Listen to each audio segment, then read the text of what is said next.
liderança, ele soube controlar o seu sucesso e a sua fama, sem jamais se tornar um homem prepotente e arrogante. Então, D.L. Moody, sem dúvida nenhuma, era um homem cheio do Espírito Santo. E eu e você podemos ser cheios do Espírito Santo também. Mas D.L. Moody não era perfeito. Nenhum de nós jamais será perfeito. No grande fogo de Chicago, no ano de 1871, o pastor D.L. Moody encerrou o culto dizendo que na próxima semana iria convidar as pessoas para que se entregassem a Jesus Cristo. Ou seja, ele deixou uma multidão de pessoas ir embora, sem fazer uma decisão ao lado de Cristo. Mal sabia ele que naquela mesma noite haveria um fogo, um incêndio, que iria varrer toda a cidade, e que no meio do incêndio haveria muitas vítimas. E realmente a maioria daquelas pessoas que ele liberou naquele domingo, sem fazer uma decisão com Cristo, não voltou no próximo domingo, porque havia morrido naquele grande acidente. Depois daquele momento de tragédia, D.L. Moody decidiu que ele nunca mais pregaria a palavra de Deus sem fazer um apelo. E eu creio que foi através dele que surgiram os apelos que nós fazemos hoje nas igrejas, chamando você, chamando pessoas para que façam uma decisão ao lado de Jesus Cristo. Irmãos, o quinto fruto de Gálatas 5:22 é a benignidade. É um fruto que o mundo lá fora considera uma fraqueza. Ser benigno é sinal de fragilidade, é sinal de fraqueza humana. Mas Deus vê benignidade como um traço de fortaleza. Só os fortes conseguem ser benignos. Só as pessoas fortes conseguem ser benignas. Mas o que vem a ser benignidade?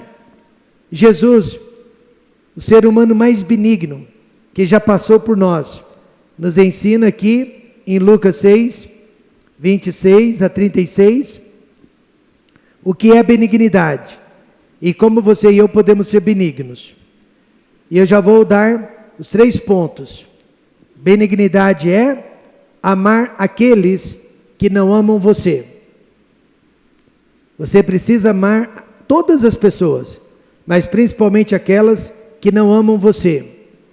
Benignidade é sofrer a perda sem reclamar, sem murmuração. E benignidade é fazer o bem sem esperar nada em troca. Quantos concordam que nós estamos falando de algo sobrenatural? Quantos concordam que, humanamente falando, nós não conseguiríamos ser benignos? Mas nós não estamos humanamente falando, nós estamos espiritualmente falando. E eu e você possuímos a habitação do Espírito Santo. E ele nos capacita a sermos benignos, a sermos diferentes. Nós somos extraterrestres. Nós não somos do mundo. Amém, irmãos? Nós realmente não pertencemos a este mundo. Nós somos diferentes. Deus nos chamou para sermos diferentes. E não me diga que você não consegue ser benigno, porque você consegue todas as coisas em Cristo que te fortalece. Primeiro, então, ser benigno é amar os nossos inimigos. Jesus disse: mas a vós que isto ouvis, digo, amai a vossos inimigos, fazei bem aos que vos odeiam. Assim como D.L. Moody, nós não somos inimigos de ninguém. Talvez pessoas nos considerem inimigas, mas inimigos de ninguém nós somos. Mas aquelas pessoas que nos odeiam, aquelas pessoas que desejam o nosso mal, elas são os maiores objetos do nosso amor, do nosso carinho e da nossa gratidão. Jesus reconhece que devido à nossa fé, nós sempre teremos inimigos neste mundo, porque nós temos que assumir uma posição, amém, irmãos? Nós não podemos abrir mão das nossas convicções bíblicas. Nós não estamos aqui para agradar aos homens, nós estamos aqui para agradar a Deus. E com isso pessoas irão se revoltar contra nós. Além disso, quase ninguém gosta de crente.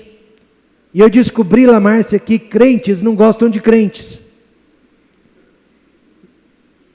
Então, lá fora não gostam de nós, aqui dentro não gostam de nós.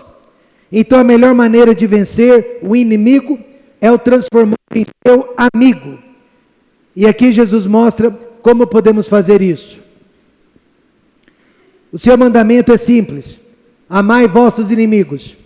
Mas é muito difícil de ser obedecido. Mas vale a pena tentar. Primeiro, fazei o bem a eles. Jesus não está ordenando nenhum tipo de sentimento para com os nossos inimigos, como ternura e muito menos ódio. Eu não preciso amar o meu inimigo com a mesma ternura que eu amo a minha esposa, minhas filhas, nem mesmo com a mesma ternura que eu amo o pastor Carlos Johnson, pastor Fabiano, pastor Everton, pastor Carlos agora. Quantos estão felizes com o pastor Carlos? Digam amém. Eu não tenho que amar meus inimigos da forma como eu amo essas pessoas. Não. Claro que meu amor por eles é diferente, é mais especial. Mas o que Jesus está dizendo, eu não preciso odiá-los. Amém, irmãos? Jesus está ordenando ação e não emoção. Mas esta ação, ela precisa ser positiva para o bem dos nossos inimigos. O que for possível fazer para o bem deles, façamos. Amor ágape não é um amor sentimental que você sente dentro do coração, aí depois transmite pelas mãos, mas sim uma decisão mental sem vínculo emocional algum. Mais ou menos, né? Como aquele cirurgião que muitos anos atrás operou o meu pai do coração. Ele encontrou meu pai pela primeira vez na sala de cirurgia, mas decidiu que iria tratá-lo da melhor maneira possível. E por isso a cirurgia foi um grande sucesso. Ah, mas meu pai não era inimigo daquele cirurgião. Tampouco era amigo. Tampouco era amigo.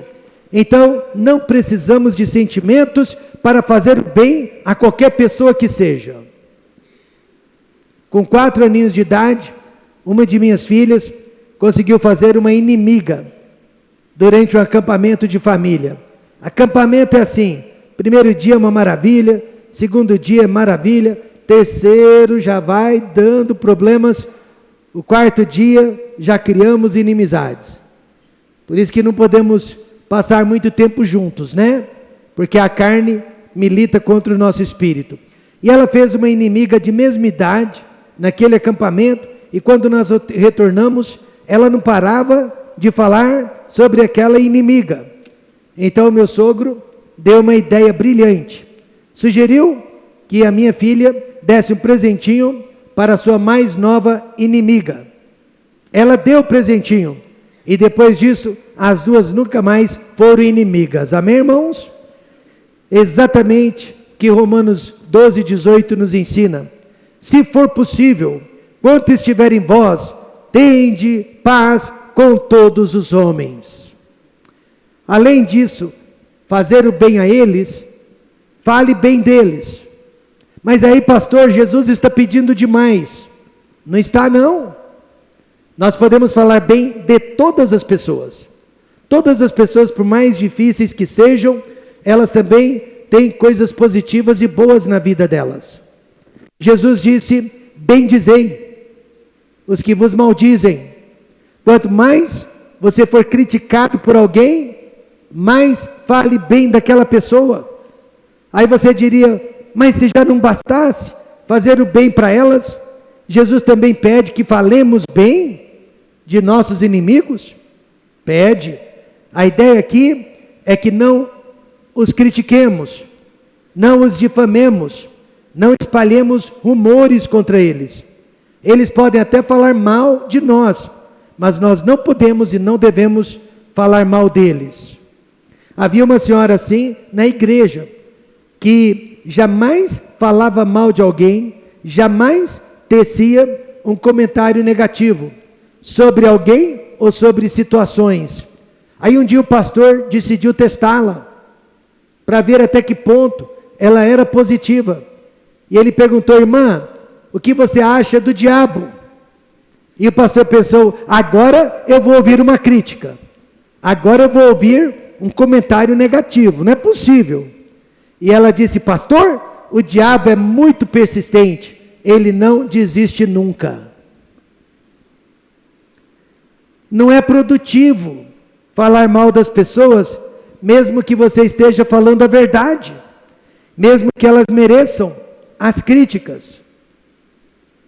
Você sabia que alguns médicos israelenses descobriram que na hora que nós estamos criticando, na hora que nós estamos falando mal de alguém, o nosso cérebro produz um hormônio chamado ocitocina. Mas este hormônio é considerado o hormônio do amor, mas que pode ser usado para situações ruins também. Por isso que quando nós estamos criticando alguém, nós sentimos um certo prazer. Ou seja, nós estamos produzindo ocitocina, enquanto nós estamos falando mal de alguém.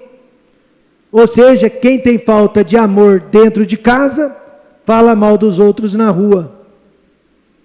Parece que uma coisa substitui a outra. O mandamento de Deus é claro. Efésios 4, 29.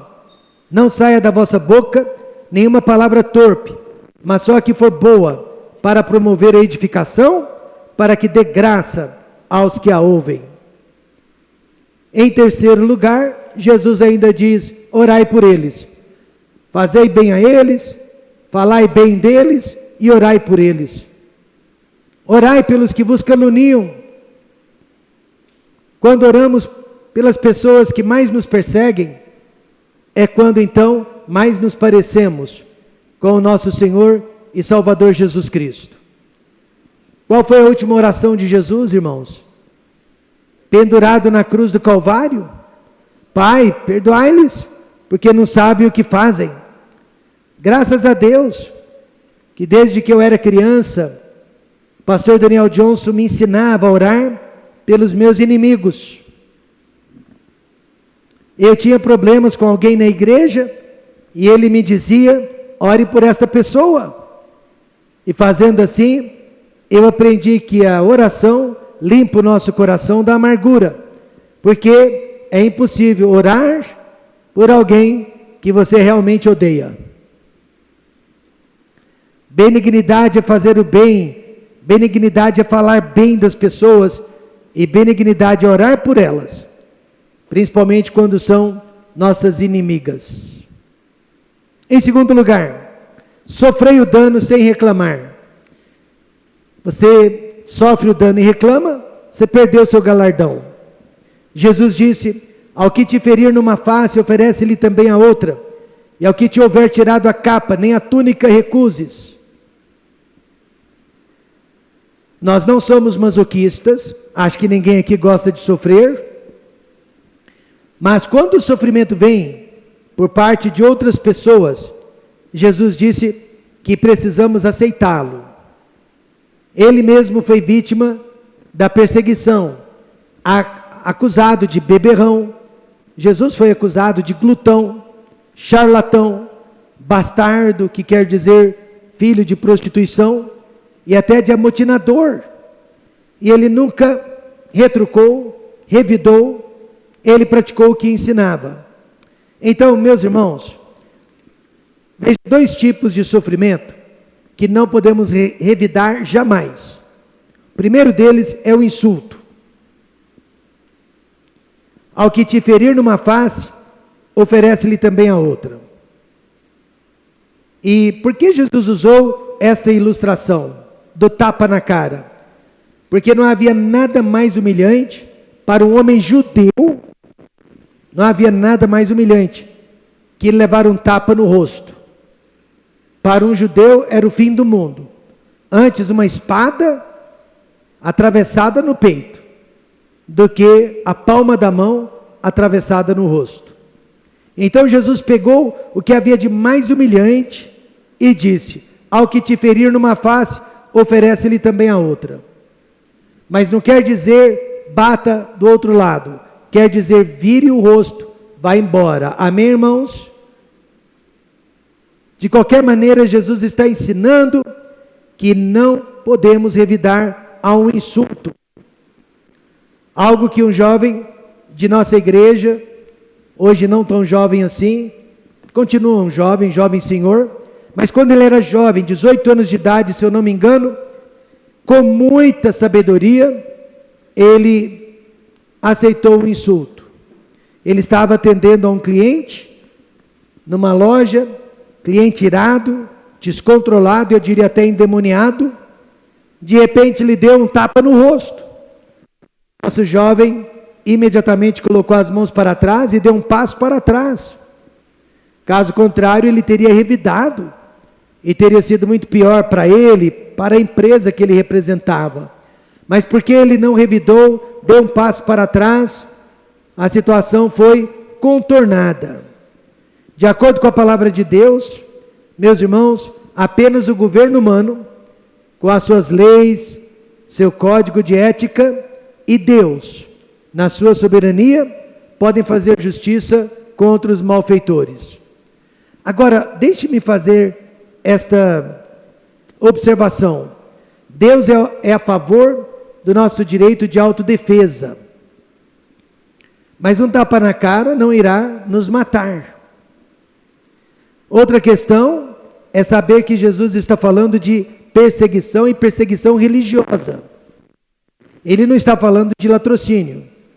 Ele não está falando de roubo à mão armada. Ele está falando de pessoas que nos odeiam pelo que nós somos, pelo que nós ensinamos, pelo que nós vivemos. Perseguição religiosa. Mas quando nós estamos correndo perigo de morte, temos todo o direito de nos defendermos e de defendermos a nossa família. Amém, irmãos? Jesus está falando de insultos pessoais e não de crimes contra a nossa integridade física. Se um ladrão se aproximar de mim para roubar os meus bens e o Renatão estiver por perto, eu chamo o Renatão. Amém, irmãos? É isso que eu estou tentando diferenciar neste momento. Outro sofrimento é o do prejuízo.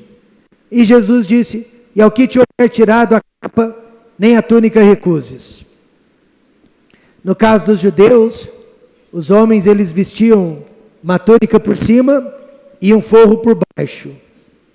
E olha que Jesus disse: dê tudo, dê a túnica e dê o forro também. Vença a injustiça através do amor sacrificial, pois Deus será capaz de lhe devolver 10 vezes mais o que você perdeu por amor a Ele. Paulo assim explicou este conceito em Romanos 12, 21. Não te deixes vencer do mal, mas vence o mal com o bem. Quando nós não perdemos na área moral, nós perdemos na área material. E por isso Jesus usou o insulto, que é moral, e o prejuízo, que é material. E aí eu pergunto, quantas pessoas já não deixaram a nossa igreja, ou por causa de um insulto, ou por causa de um prejuízo? Não souberam exercer o fruto da benignidade, porque se fossem benignos, ainda estariam conosco. Amém, irmãos? Teriam sofrido o prejuízo material, teriam sofrido o insulto moral, mas não teriam ido embora. É sobre isso que Jesus está falando. Quando eu era jovem, eu emprestei uma certa quantia de dinheiro para um outro amigo, e com o passar dos meses, ou ele esqueceu de me pagar, ou ele não tinha condições de me pagar. Mas eu percebi que ele estava se afastando de mim. Aquela dívida estava nos afastando uns dos outros. Então, discipulado pelo pastor Daniel, eu fui para aquele jovem e disse: a sua dívida está perdoada, você não precisa me pagar. E depois disso, a amizade voltou a ser como era antes. Como a vida seria maravilhosa se nós fôssemos sempre benignos, mas infelizmente não somos. Nós precisamos urgentemente da plenitude do Espírito Santo. Benignidade para sofrer os insultos, benignidade para sofrer os prejuízos, sem revidar e sem se vingar.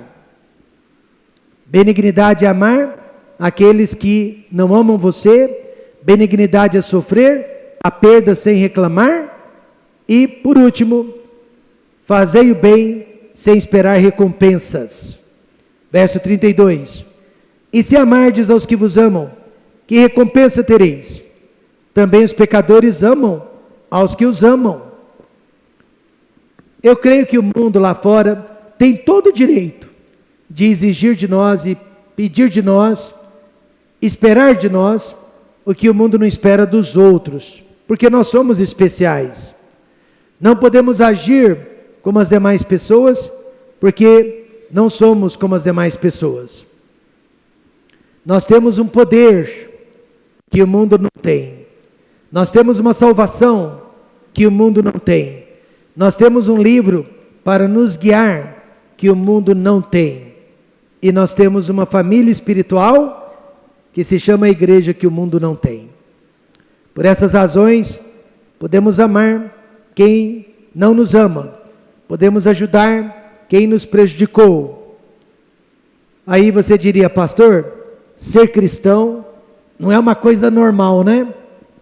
E eu digo, não. Ser cristão é algo sobrenatural.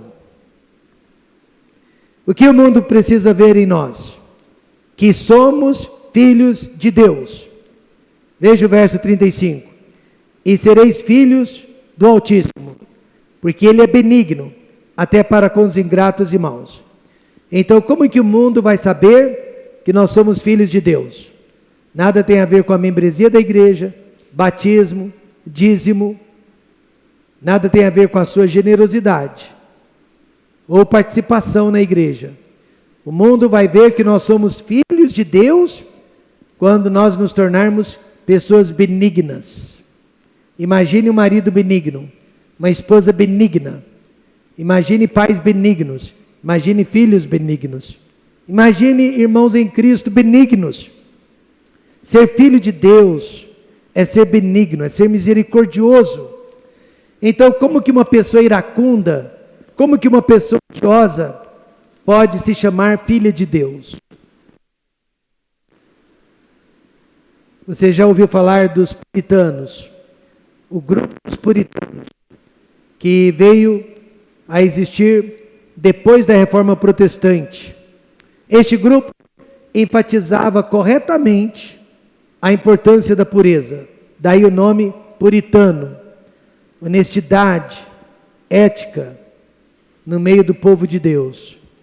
Mas eles erraram grandemente ao transformar a igreja em uma instituição inquisitória.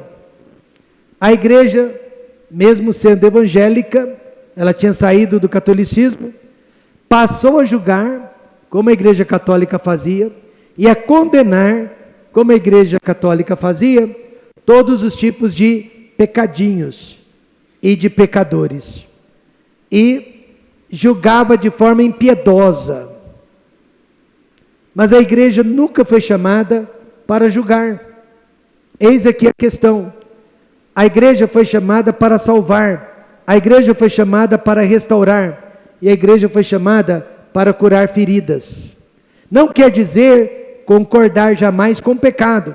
Não quer dizer minimizar o pecado jamais. Mas amar sempre o pecador até o fim. Agora, eu já fui puritano. Um bom tempo da minha vida, onde as regras eram mais importantes que as pessoas. Mas hoje eu não quero mais ser puritano. Hoje eu quero ser filho de Deus. Eu quero ser filho de Deus. Eu quero ser benigno. Além de ver que somos filhos de Deus, o mundo precisa saber também que nós somos tementes a Deus. Olha o verso 37. Não julgueis e não sereis julgados. Não condeneis e não sereis condenados. Soltai e soltar-vos-ão. Jesus não proibiu o bom senso. Não proibiu a justiça. Ele só proibiu o julgamento interpessoal. Pois quando julgamos, não somos misericordiosos. Mas quando somos misericordiosos, não julgamos. Vou repetir, quando julgamos, não estamos sendo misericordiosos. E quando somos misericordiosos, simplesmente não julgamos. Sempre vamos dar o benefício da dúvida. Agora, não significa fechar os olhos para o pecado, mas ajudar o pecador a sair do erro e não a sair de nós. Jesus virou as mesas dos cambistas e os tirou de dentro do templo.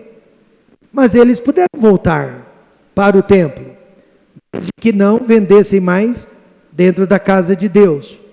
O negócio deles foi extirpado da casa de Deus, mas eles e suas famílias não foram extirpados. E você que está conosco há muitos anos, lembra-se que nós já tivemos caso que pessoas foram excluídas do rol de membresia da igreja, devido às escolhas que fizeram, mas jamais excluídas da nossa convivência, jamais excluídas dos cultos da igreja. Uma dessas pessoas continuou frequentando a igreja, participando dos cultos, porém sem cargos, sem membresia.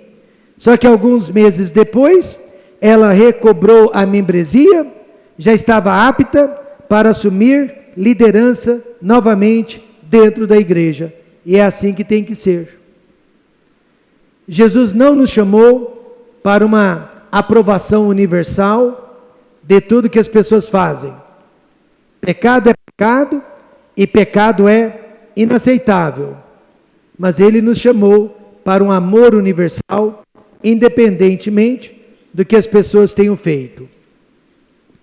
Aqui mesmo neste capítulo, Ele diz que precisamos observar o tipo de fruto que está saindo da vida de alguém. Veja aí o verso 44. Porque cada árvore se conhece pelo seu próprio fruto. Então, é nítido que nós vamos observar pecado na vida das pessoas. E nós não vamos comer desta árvore. Amém, irmãos? Mas em nenhum lugar Jesus disse para arrancá-la. Então, quando que deixamos de ser benignos? Nossa igreja já foi mais benigna do que é hoje? Eu deixo você responder. Mas quando que deixamos de ser benignos? Primeiro, quando pensamos o pior dos outros. Segundo, quando enfatizamos só os defeitos dos outros. Terceiro, quando julgamos uma vida inteira por causa de seu pior momento. Quarto, quando julgamos os motivos escondidos de outras pessoas. Quinto, quando julgamos as pessoas sem considerarmos o que faríamos na mesma situação. Sexto, quando julgamos outras pessoas sem nos lembrarmos que seremos julgados também. Então, se você se pegar numa dessas condições, você já deixou de ser benigno. E o que é benignidade? Amar aqueles que não amam você, sofrer a perda sem reclamar, fazer bem sem esperar nada em troca. Então, diante disso, quantos concordam que ser cristão é um milagre? Quantos concordam que ser cristão é algo sobrenatural? Para isso Deus nos chamou, para sermos filhos dele. E para sermos filhos dele, temos que ser benignos. É um fruto que precisamos cultivar em nossa vida. Não olhe para mim, não olhe para o lado. Olhe só para você e se pergunte: eu tenho sido uma pessoa benigna? Peça para Deus colocar esse fruto hoje na sua vida. Fechemos os olhos e oremos.